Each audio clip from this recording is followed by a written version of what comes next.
how to create wallet on SafePal. If you want to create a new wallet on SafePal, it's actually quite very simple for us to do so. Now for this, all we have to do is launch SafePal, and this is the type of interface you will see. Now right when you log in, you can create a new wallet by tapping on this icon, but if you already have a wallet you'd like to import and so forth, you could select other options. But since we are trying to create a new wallet, what we're going to do is just tap on the create new wallet option right here. First, you have to create a 6-digit password that you want to log into this wallet with. Once you've created a 6-digit password, you can enable Touch ID for verification and so on. So let me go ahead and enable that.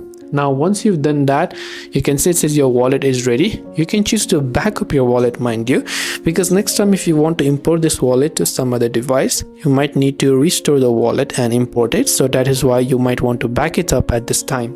If you want to do so, you can tap on backup now, or you can select skip backup, and voila, you can see that we have successfully created a wallet on SafePal.